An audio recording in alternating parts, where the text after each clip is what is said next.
Hi Cheyenne, are you ready for another voice facilitating technique? Yeah. Good. So this exercise is going to be called breathing awareness. So the first thing that I'm going to have you do is count to 20 at a comfortable rate, and after every 5 numbers you're going to take a breath for me.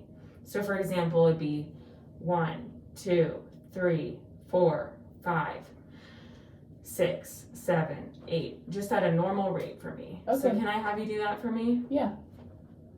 1, 2, 3, 4, 5, 6, 7, 8, 9, 10, 11, 12, 13, 14, 15, 16, 17, 18, 19, 20. Awesome. So now that you've gotten a sense of how breathing plays a role in our speech production, now I'm going to have you count to 30. But instead of having to take a breath every 5 seconds, I just want you to take a breath whenever you feel like you need to get a little extra air in. So pause whenever you need to take that breath in, and then continue counting to 30 for me. Okay.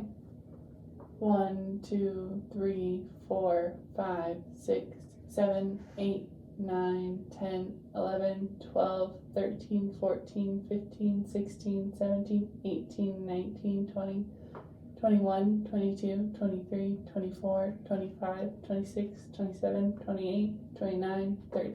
Awesome. So you noticed you didn't necessarily have to take a breath every 5 seconds, right? Mm-hmm. Okay, so now that you've counted to 30 at this normal rate, now we're going to sort of make it into a conversation. But instead of a conversation with words, I want you to tell me a conversation by counting to 30. So our conversation is just going to have numbers.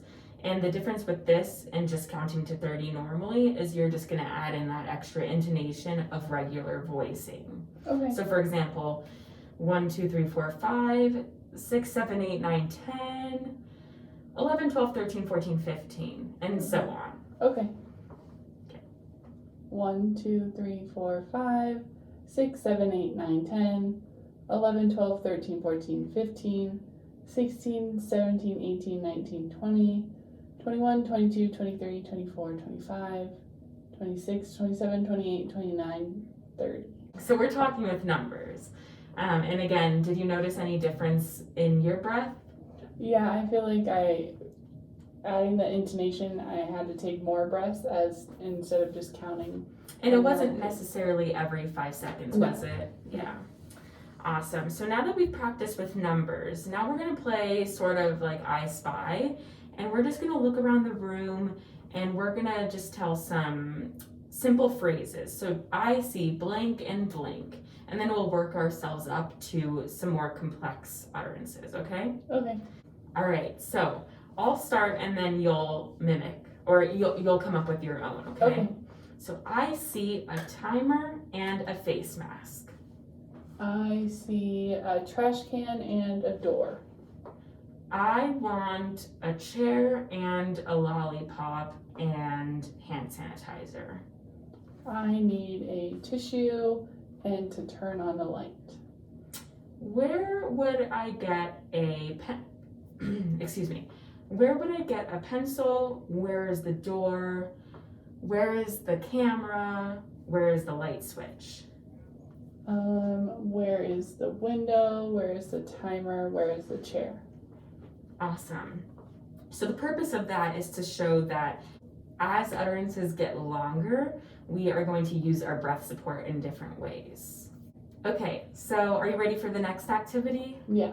All right, so this next breath awareness activity, you're just going to tell me about a sequence of events. So from the time you wake up to the time you go to school, for example.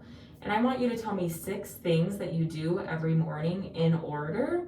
And between each thing, I'm going to have you take a breath. Okay. Okay. And I can hold up my finger so you know when. Okay. I wake up around 6:30. I get in the shower, and then I get dressed. I then go make myself a cup of coffee. I brush my teeth, and then I get in my car and leave. So now that you've told me those sequence of events, can you tell me those same things, but instead you don't necessarily need to break them up. You can take a breath when necessary and combine different steps if you want.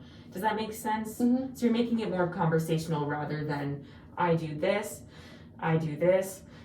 So you're gonna combine utterances. Okay. And again, breathe when necessary. Okay. So I wake up in the morning around 6:30, and then I usually get in the shower, and then right after that I go and get dressed.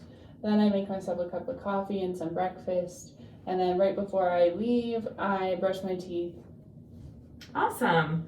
So could you tell them how you are using breath differently to get your point across? Awesome.